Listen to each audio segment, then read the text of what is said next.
Hi, everybody. It's Dale Walsh, the Poetic Warriors, Mental Health Warriors. Uh, they're welcoming you to a new episode of Straight, Clean, and Sober, the thinking person's guide to mental health. And today I'm very happy to have as my guest Trish Happens, who is a uh, businesswoman and advocate for Aboriginal rights in Canada. And welcome to the show, Trish. Well, I thank you so much for having me on board, Dale. I appreciate this. This is very exciting. I enjoyed our conversations and getting to know each other and sharing this platform with you today. Thank you. It's a privilege. Well, thank you very much, and I think we'll just go into the intro, and then we'll get the show started.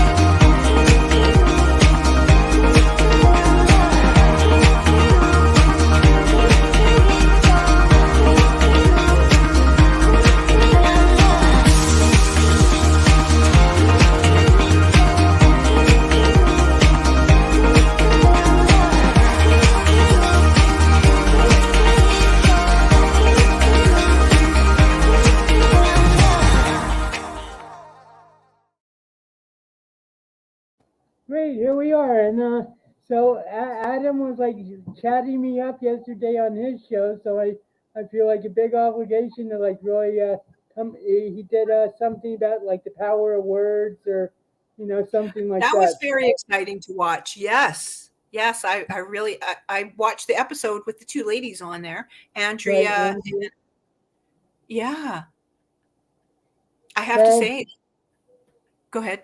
it was a very powerful show about like the power of words and how sticks and stones may break my bones, but words like can't hurt me, and how that's like total falsehood, so, and how words can hurt, and that's something we'll explore today too. But before we get started, let me just begin with my traditional poem at the beginning of the show, and this is called My Lady from the Future. And it goes, like the Missouri into the Mississippi, flows our destiny into each other from separate streams, while under the still surface, royal tidal waves of an anxiety about distinctions between friendliness and romance, longing to swim in current of your kisses, as I ponder integrities of our different perspectives by which we define ourselves, trying to see love merging together in our trip to the ocean. That's beautiful. Thank you. Absolutely. Thank you. Yeah. And just in case anybody's interested, that's from my collection For Those Who Hate Verse, which is available at Amazon. Love it. That's fantastic.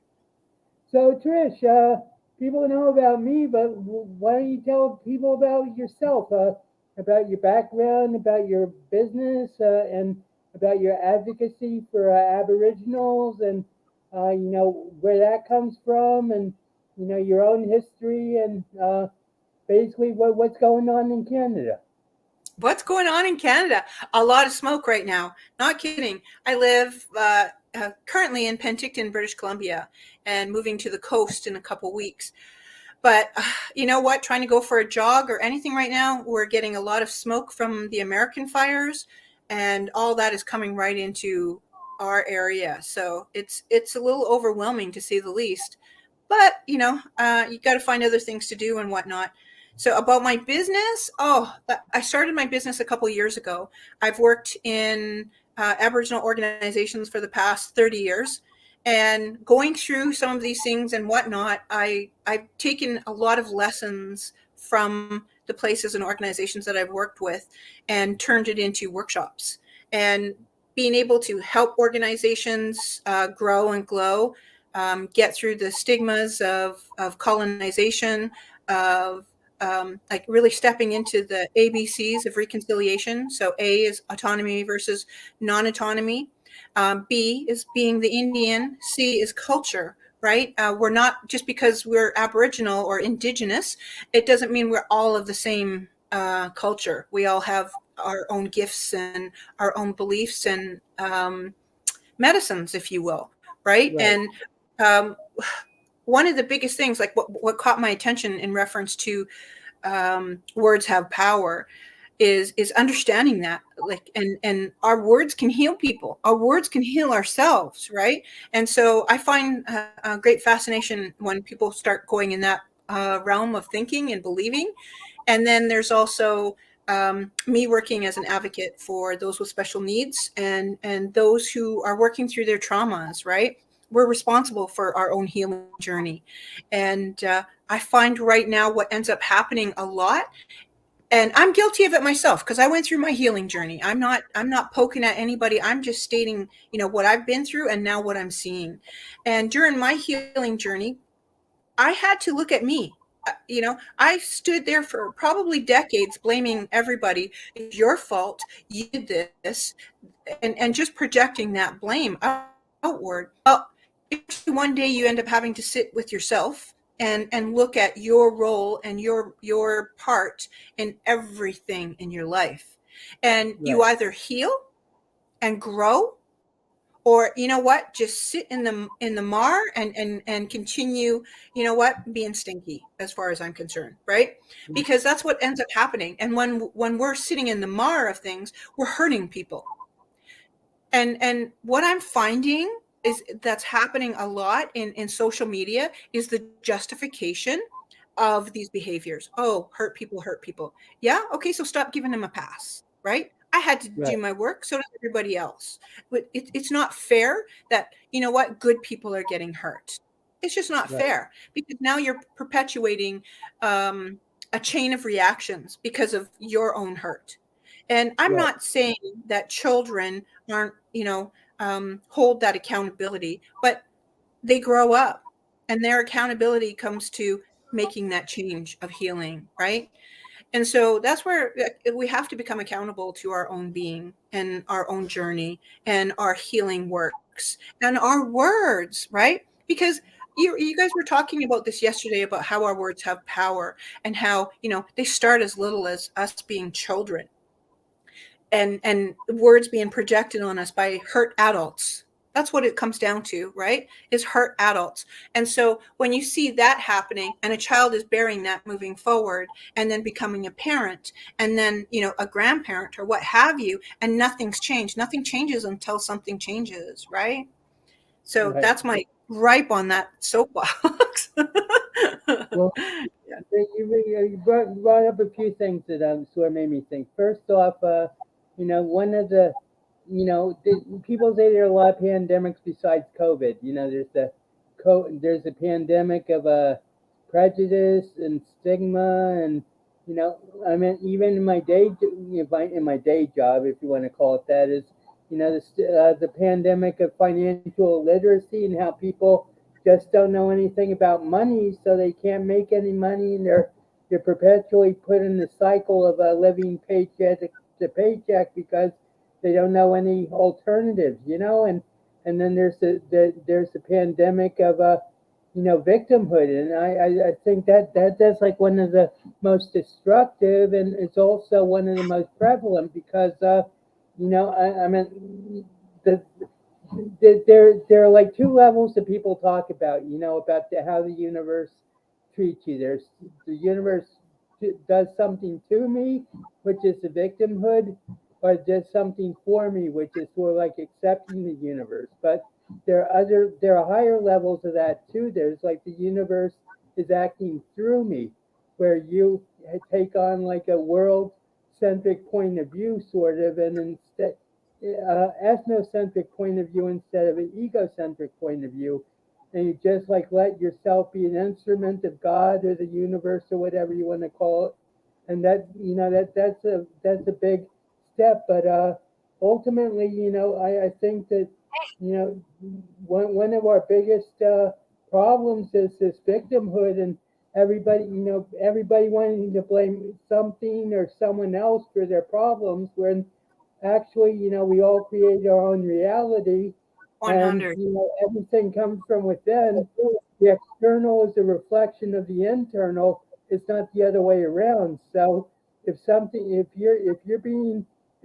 bad is happening to you, there's something bad going on inside you that's drawing that to you. So this idea of like, well, this person did this to me, or these circumstances caused me to do this, and this happened to me. I lost my job or whatever. I mean, everybody has their own power, and very few. It seems like fewer and fewer people want to assume that power of responsibility for themselves because it is rather scary.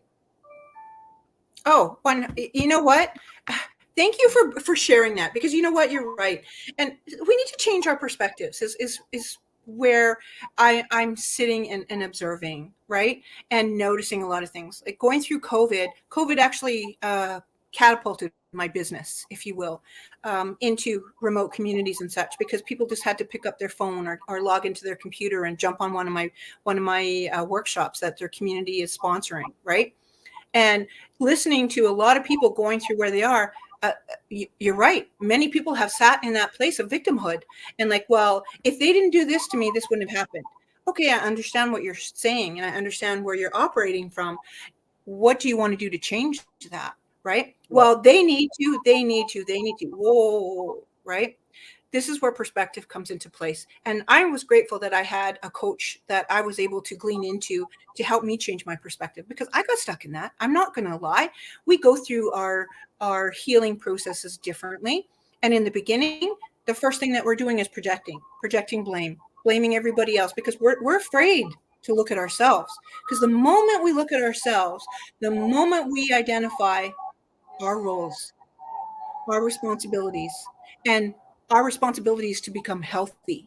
And but we have to deal with these things. Like that's the biggest thing. Like we have so many issues, if you will, going through communities with prejudices and things like that. And we were having a conversation, you and I, about how society has this tendency to, you know, create chaos, leave people in that. And by society, I should actually say our government. Our Right. governments have a tendency to do that, and then allow people to be pitted against each other, right? The healthy versus the unhealthy, the rich versus the poor, the homeless versus the homed, what have you, right? But it all comes back to us and what we're seeing. If we're seeing the problems out there, then we're disassociating ourselves from any issues, anything that needs to be changed, And we, anything we, we we don't have to take responsibility either. that's the thing, right? No accountability. That seems to be the consistency that's happening since COVID, right? Well, it's not my fault. It's their fault. It's right. You got a lot of finger pointing and everything like that. And instead of, looking within, like all these toxic relationships that are happening and whatnot. Well, I was in a narcissistic relationship, and they. I could do the same. I was in a narcissistic relationship. I needed to identify these behaviors and flags that were being presented to me. And then now that I've identified that, I also had to step into the understanding of, I made this decision. I chose this individual. I brought this person into my life. Why? It's no longer about that individual. It's about me. And it's about the journey that I needed to take to heal. Right. And so that fundamental point is being overlooked, skipped across. I can only see a part of it, right? Because we don't want to go there. We have this tendency to believe fear has controlled our lives for so long. So fear has told us that that's going to hurt. That's going to be messy. That's going to be but yet we're perpetuating all of that hurt and that messy in every single relationship that we're in, because that's where we're sitting. That's what we're dealing with. That's what we're avoiding. And that's what that ugly person with those behaviors, and we're looking at it like, how on earth can a person be like that? Well, why don't you take a look inside? Because that's actually a mirror of you. We don't like to hear that, right? We don't like to hear that we're part of the problem. It's easier to project. It's easier to, let me get rid of this relationship. Let me blame everybody, like, or everything on this person as I move forward. I'm like this because of that. I'm like this. That's justification. That's not healing. right? Right. When we can stand and in ourselves and change the perspective. You mentioned the universe and everything like that. You know what?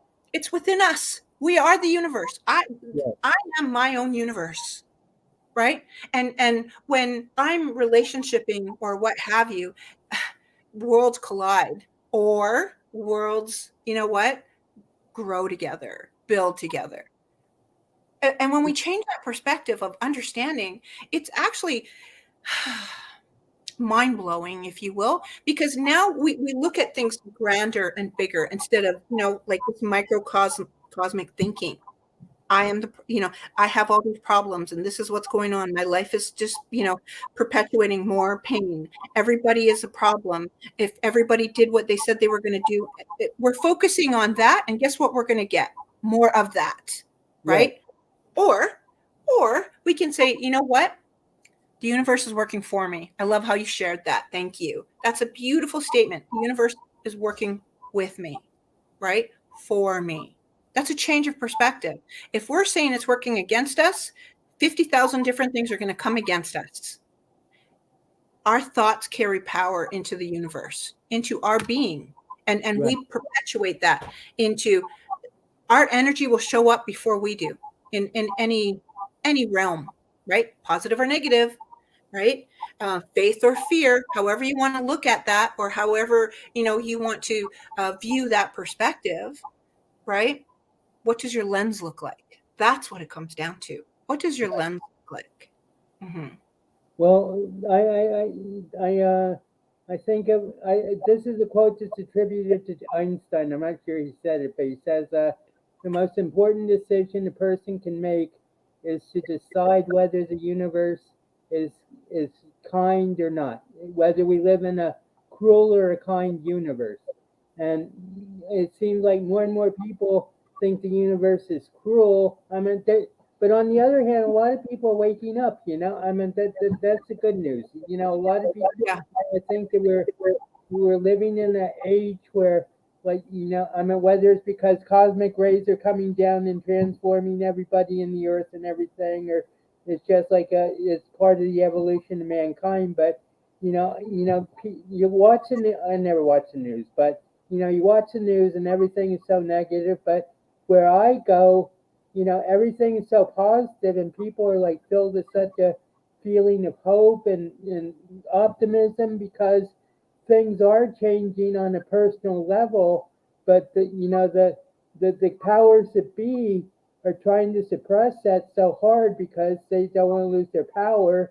I mean, this might sound a little conspiratorial, but I Mm-hmm. think it is. I mean, the powers that be don't want to lose their power. And so they're doing everything to like make people think that the world's going to hell and there's no hope and everything. But there are more and more people who are getting outside the mainstream who are like really meditating and really being filled with hope for the world and seeing the universe as benevolent. And I think that's like really important because I mean you can I mean you can believe the news or you can believe what your inner self is telling you. And Yes. the root of health is heal, and the root of wealth is wealth. So if you keep that in mind, then you can find health and you can find wealth, but you have to, as you say, you have to change your perspective. But the mindset is, in my business, we say this business is 90% mindset and 10% skills. And the mindset is really the thing that you have to focus on. And the mindset, if you listen to the news, the world mindset is like in the garbage more than it's ever been. But if you listen to what you want to do, and then you see that the mindset is really like transforming, and the world is like getting better.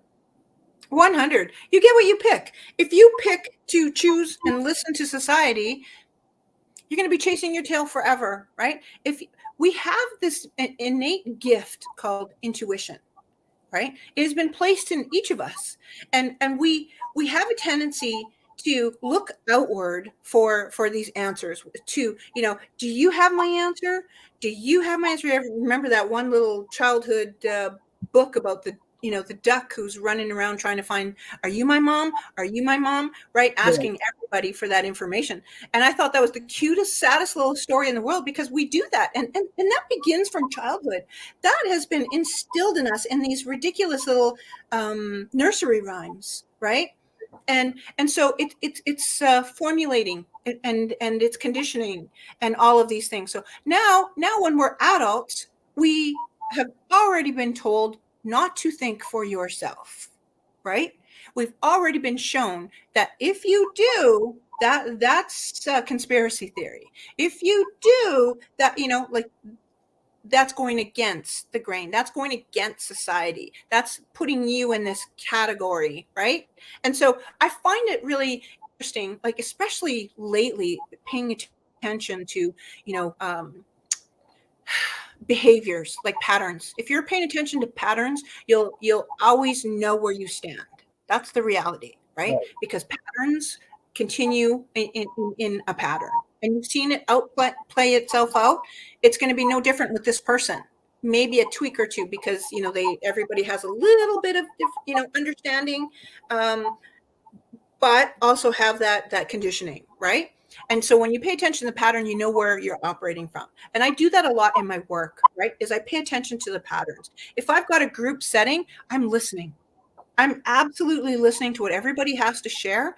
And I'm gleaning off of that, because they're actually telling me where they're operating from.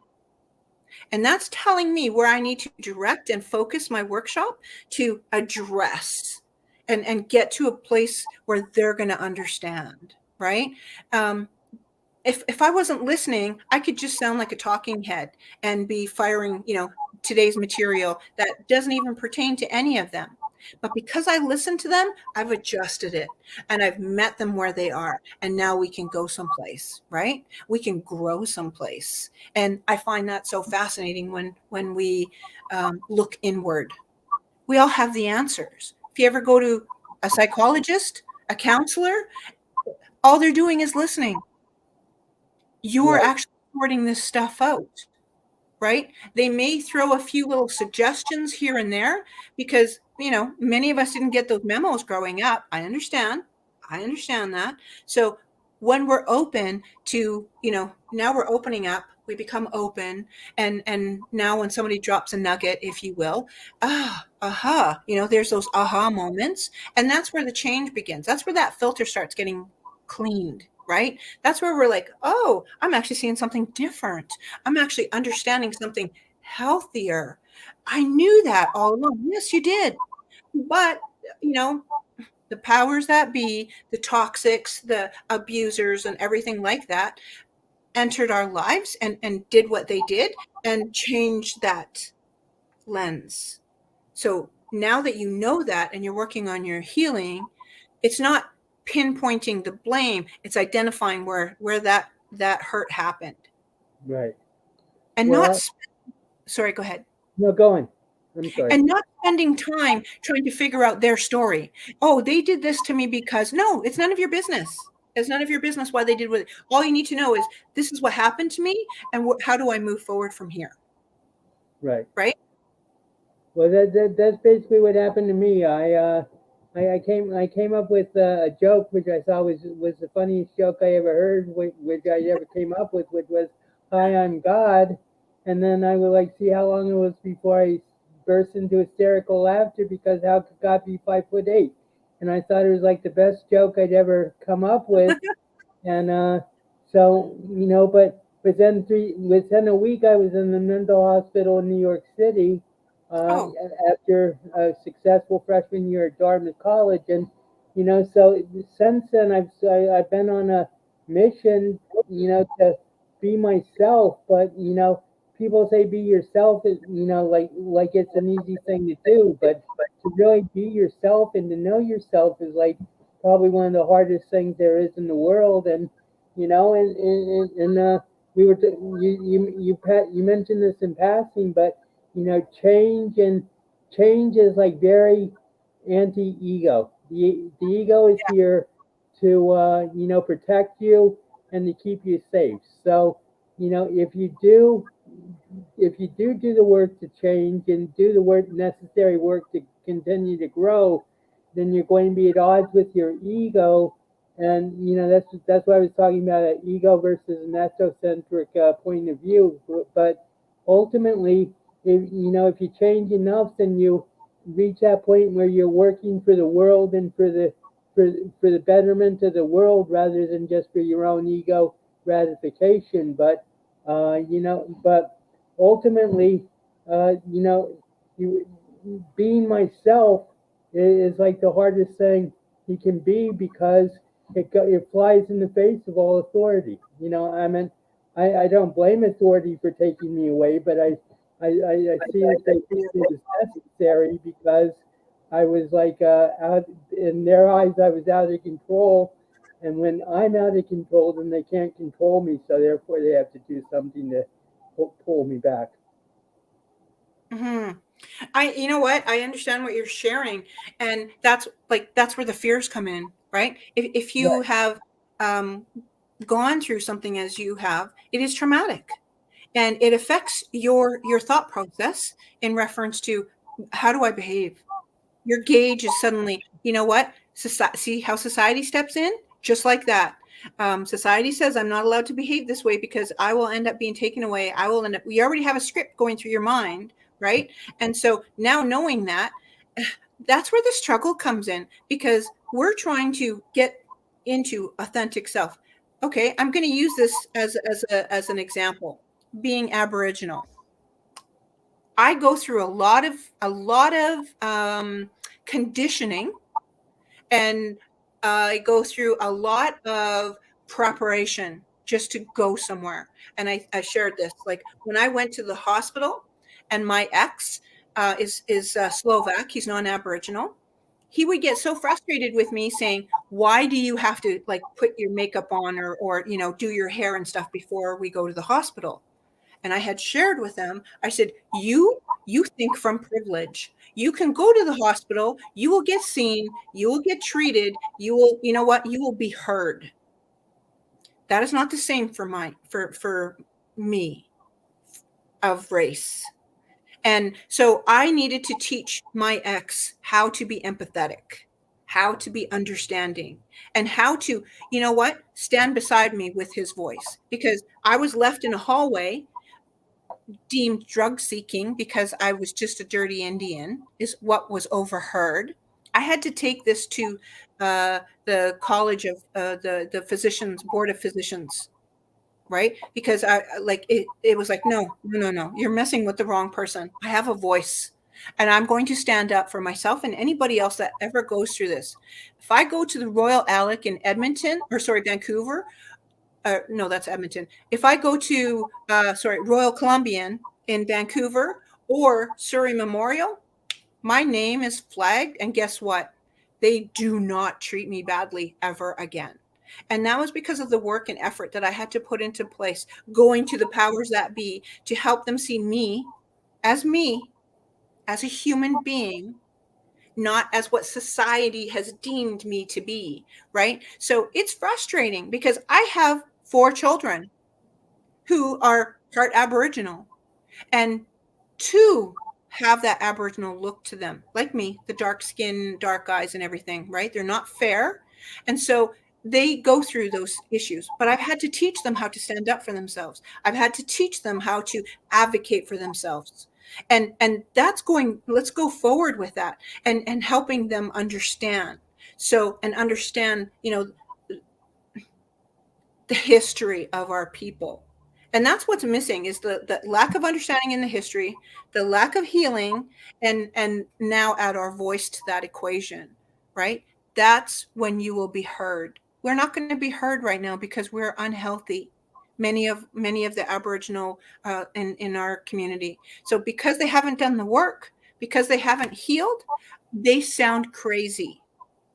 And I'm sorry, I don't say that in a disrespect to mental health, but that's the terminology that's being used, right? Right.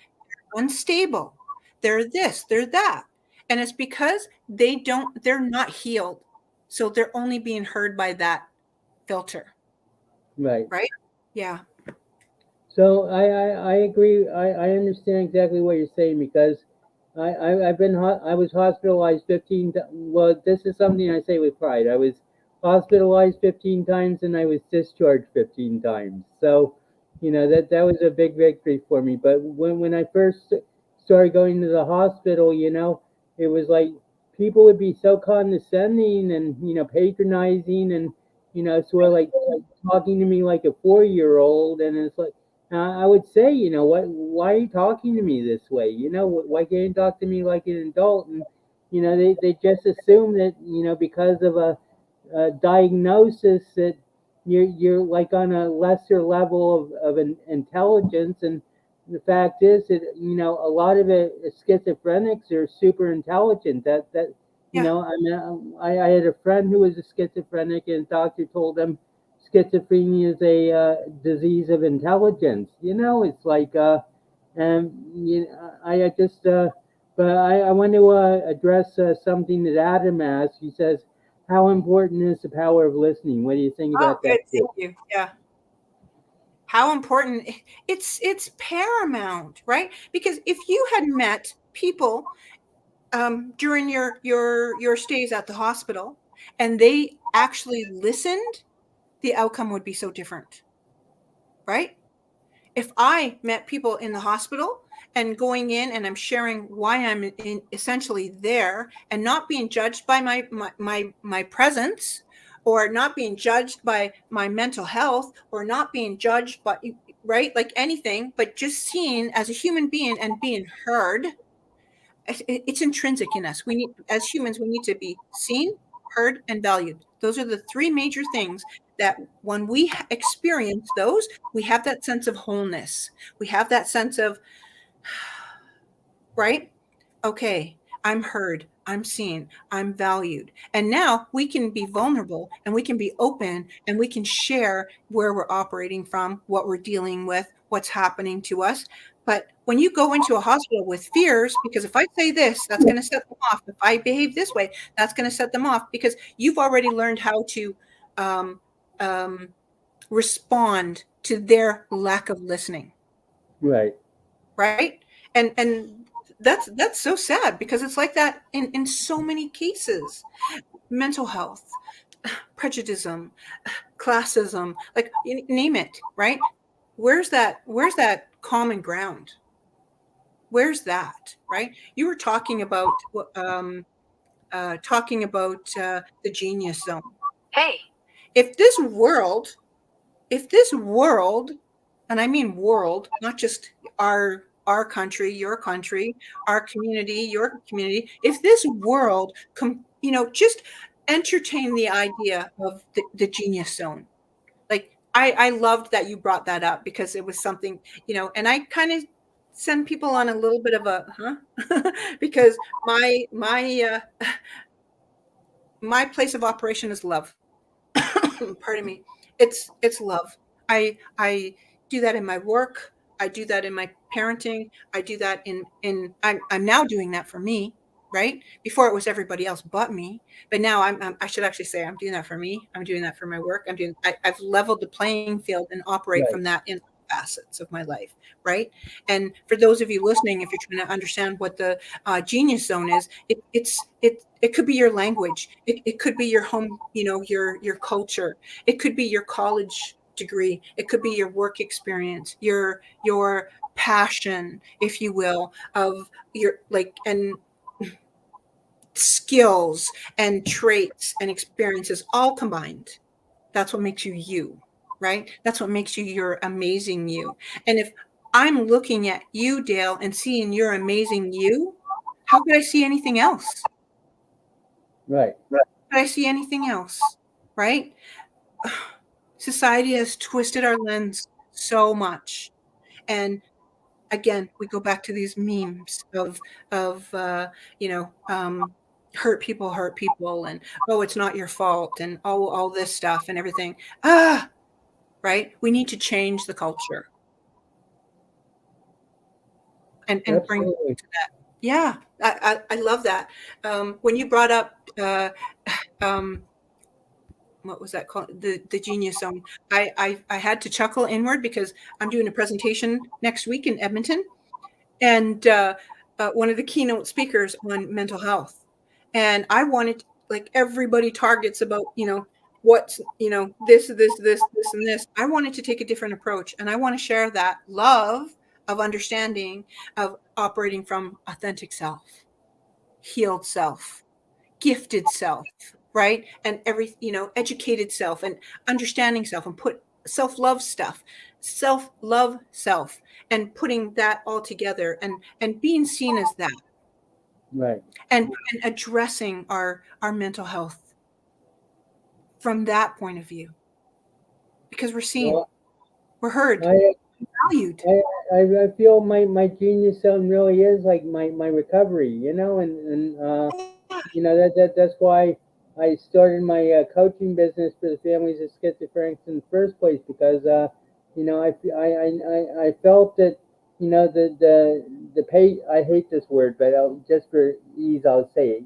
I hate the patients have their own team. They have the doctors, social workers, psychiatrists, psychologists, and whatever else they need, if they can afford it, which is a big if. But Yeah. but the families are some, the families are sometimes they're going to be totally blindsided if a loved one comes down with a mental illness, and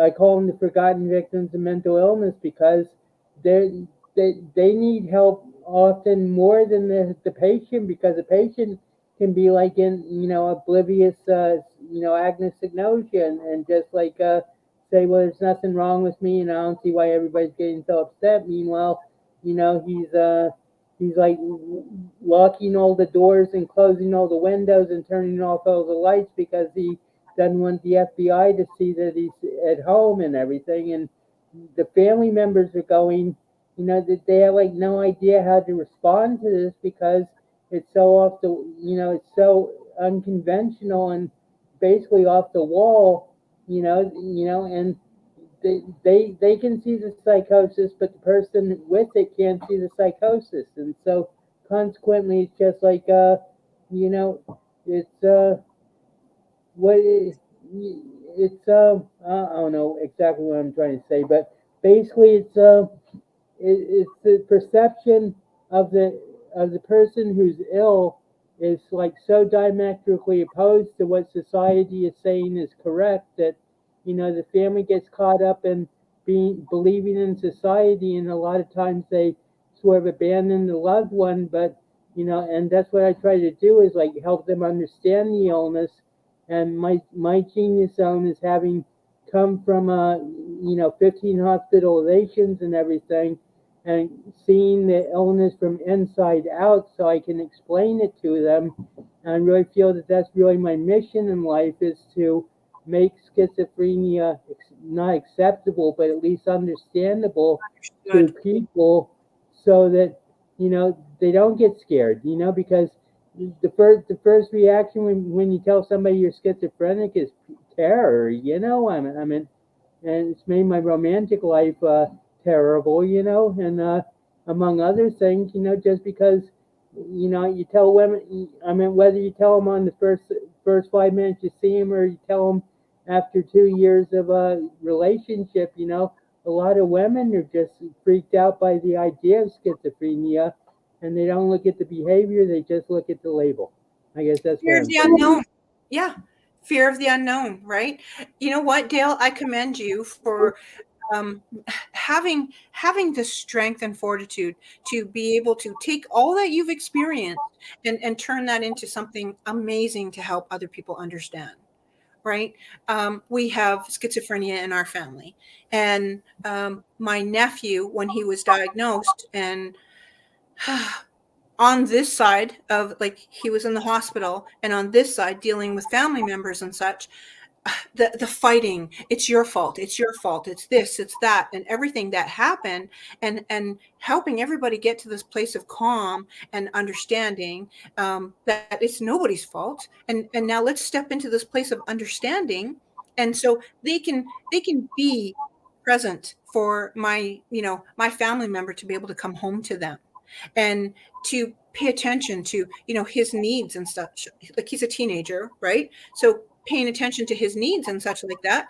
So his needs get met. So the house doesn't fall apart. So, there's support put into place. There's understanding.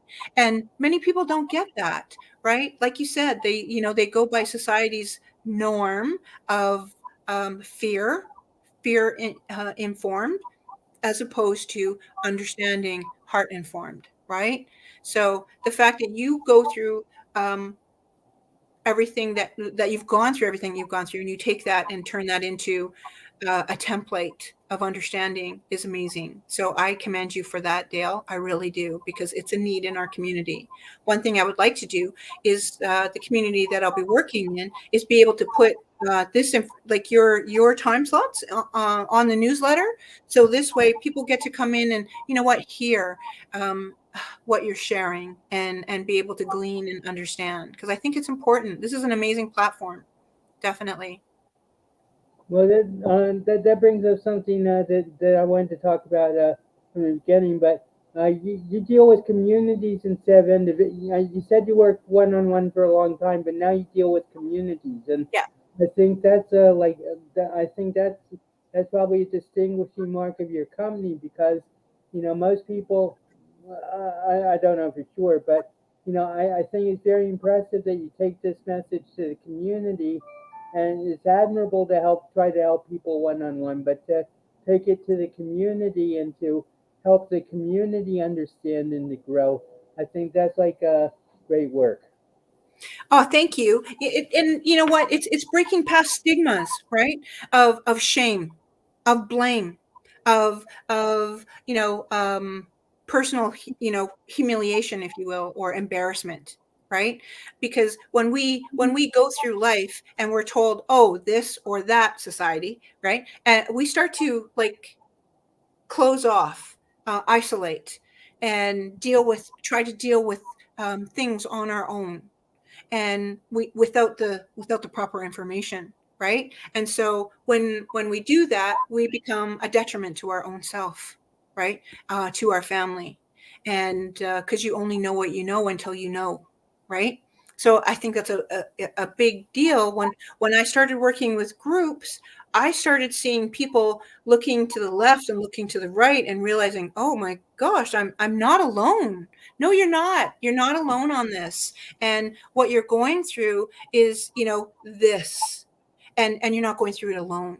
And that has a tendency to take that weight off of our back, that target off of our back that we've put there, right? Or that heaviness in our heart of judgment and hurt and blame and what have you, and be able to look at, oh, here it is. This is what I'm going through, and not internalize and continue looking. This isn't mine. This isn't mine. This isn't mine. Oh, this part. That's all that's left is mine. Yes. So what are you going to do with that? Right? And help them identify what they're going to do with that. Each person's going to have a different answer, but the fact that they're sharing with each other and that they're, being open and trusting, we're trusting.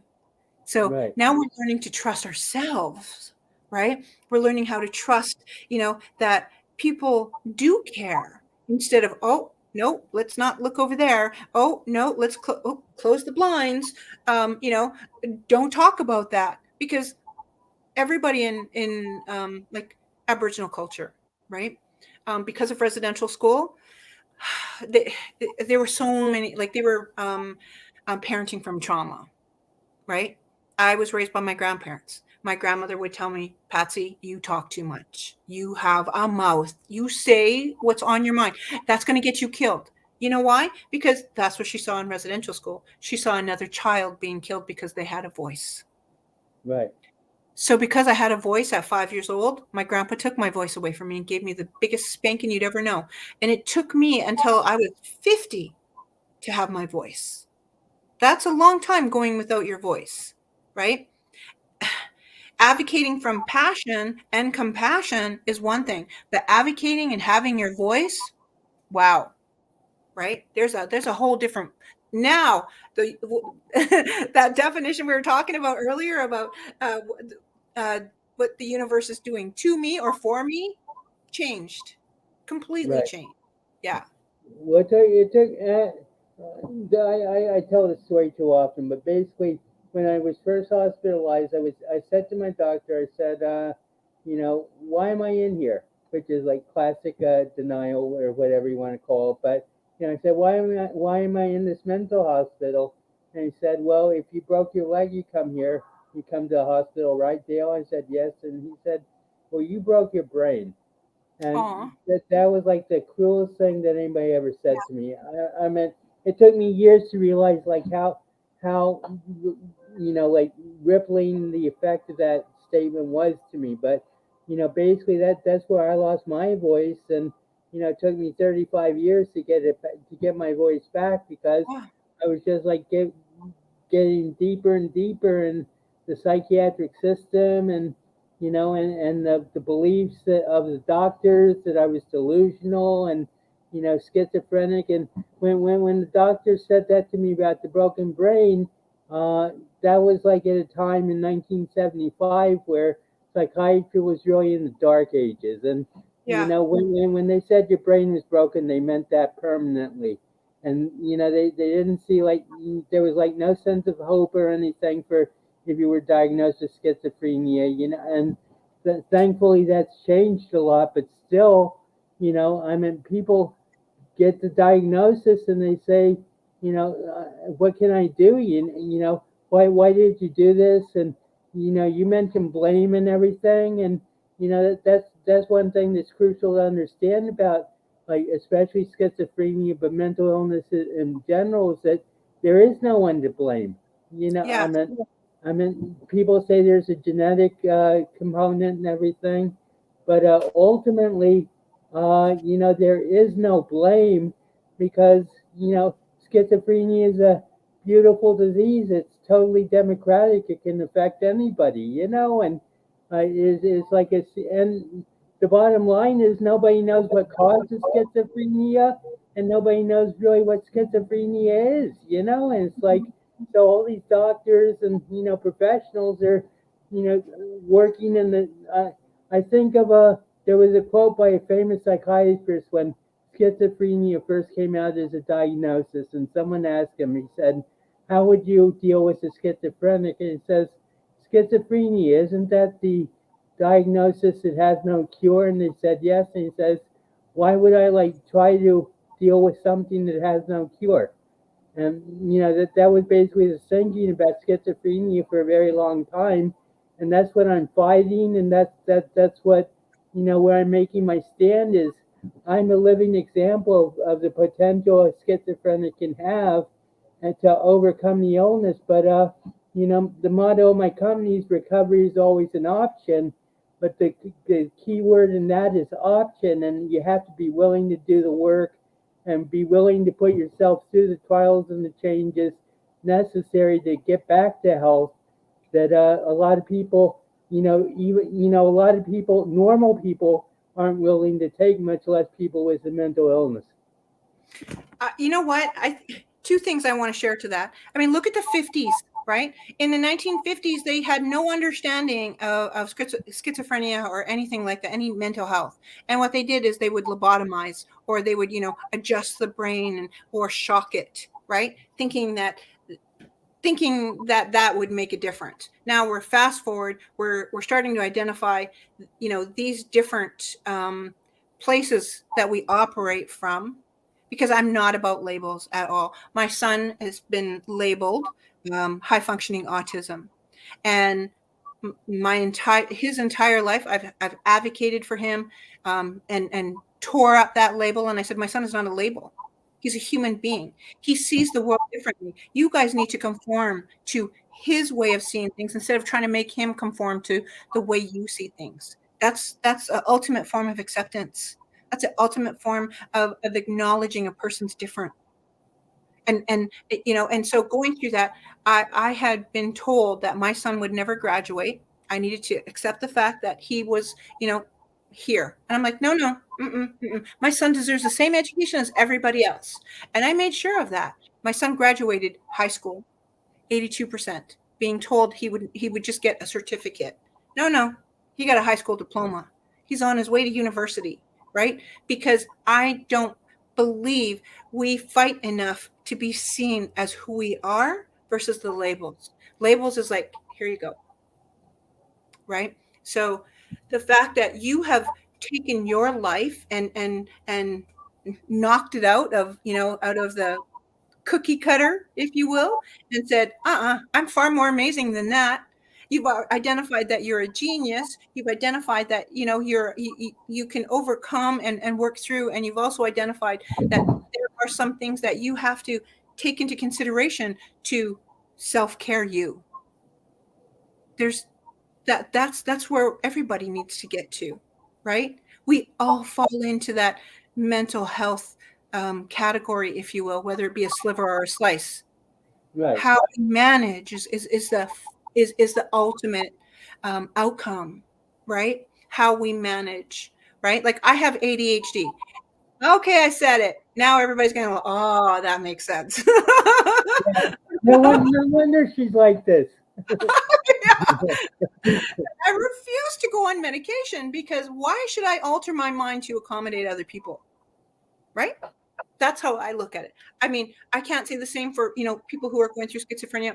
My family member needs that medication in order to keep him, present and manage and such. So I understand there's differences. I know my limitations. I know what I have to work within. And same thing with my son, right? Like we went through that whole journey as well. That's a whole nother show, by the way. Yeah. But you know what? Like, I mean, I operate within my limitations. Like I have lists all over my house. I could take Concerta, 32 milligrams, but I refuse to because what it does to my appetite, it crashes my appetite. I don't eat all day. I may be focused, but by the time I come down, I have a sore stomach. I'm starving. I have type 2 diabetes, so I need to monitor like my eating habits and make sure I'm getting proper protein and not have my appetite curved, right, to the point where I don't want to eat. So that's operating within my limitations, within my understandings, right? Knowing that I need lists, like my poor book. It's ripped apart and everything like that. It's got, codes from this. It's got notes of like from this and everything. Right. Reasons being, and it gets checked off. And, even things like, my day-to-day budgets and stuff like that. I have all of that written down and probably 5 different books. And the reason being is because, you know what? That's me managing me. That's me operating, making sure that, okay, I need to have these things done today and I check them off, right? My mind can go like Mach 10 in thinking, but while I'm sitting here talking to you, I'm already thinking about a couple of other things, right? That's how my brain operates. That's not a deficit, but society will tell me it is. Right. Right? Yeah. Well, as for medication, I thank God for medication because I was very fortunate in finding a good medication pretty quickly, and I take my medication religiously every day. It's just part of my.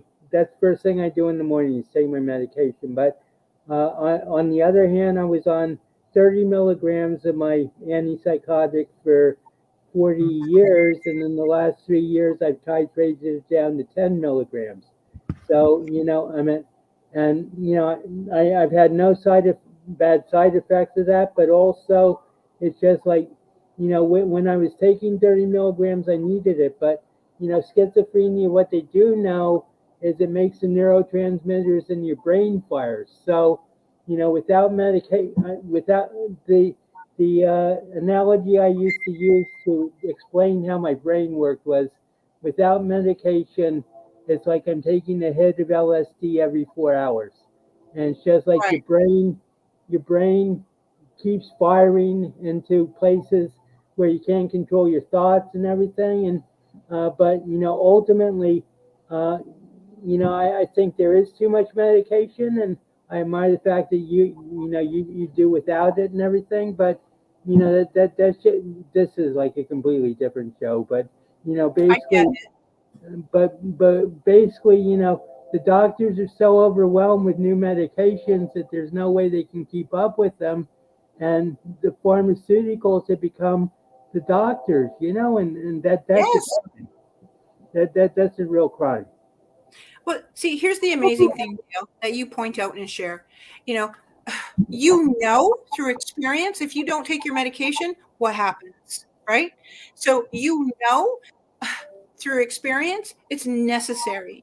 And that's a thought process that you condition your mind with on a continuum. I need to take my medication because this is part of my self-care. This is part of my healthy development, Right. right? Stay in healthy understanding, right? So there's that, right? And so a lot of people, um, when they don't understand. That's all it comes down to, right? So the platform that you have here helps people understand that, right? It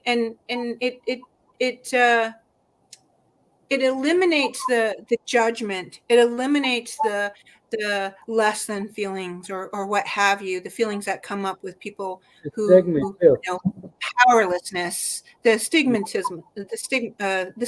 Yes, absolutely, right? And I think that alone is life changing, right? You only know what you know until you know, and so to feel empowered about making a decision that's going to improve the quality of your life because you are in the KNOW, the universe is happening for me. See? Right. Right? And It, if you're, as a, and at an even higher level, the universe is acting through me. yes. Oh, I got to share something. Okay, so if you ever want to check out, his name is Grayson Marshall, and he's on YouTube every Monday, Wednesday, and Friday in the AM. So that's 4:30 my time, so 7:30 Florida time, Eastern time, I guess that would be. But And you're anyway, fine. he made a comment, and I'm still like blown away by it because it actually marries the ideologies, I guess, or teachings of Aboriginal teachings, right? So he was talking about when he was using God as a reference. I say creator, universe, what have you, right? So he was saying if you're looking for uh, looking for guidance, you're looking up, right? So, and if you're looking for help, you're looking across, right? Right. Like, in our realm, in our world, if you will. And so I couldn't help but think, if you're looking up and you're looking down, look at that, right? And where are you? Where are you in that? And if you're right in the middle, then you can glean everywhere to, upward, across, where have you, right? Because the Aboriginals use a medicine wheel philosophy. And so it's if you're looking at it in front of you, it's a shape, it's a cross and it's a circle. If you're standing on it, ultimately is what you would want to be doing. And that's the visual that I got from that term is when we're standing right in the center, we're connected, right? We have that sense of connectedness to our higher power, to the world, to the universe within us, right? I mean, what a place to operate from. But that means nothing if your lens is dirty. That Right. means nothing if you're not in the KNOW, right? And so we get to choose. We get to choose if we're going to operate from healthy and understanding or unhealthy and toxicity, right? Well, I think that's a beautiful way to end it, and I'll just end that with something that I learned in high school, which is to understand means to stand under, which is to look up, which is a very good way to understand. Oh, I like that. But but thank you, Trish. Our time is up, but this has been Okay. fascinating. Hopefully, we can do this again sometimes, and Would love maybe we it. can continue our discussion. And just stay on. I'll give you my goodbyes after we end the program, but we're almost exactly at an hour. So thank you very much. We didn't really talk about your business that much, but I think it was a very good discussion. So I thank, I agree. thank you Thank very you. much. And, have a great day, everybody, and I hope you enjoyed the show. So have a good one.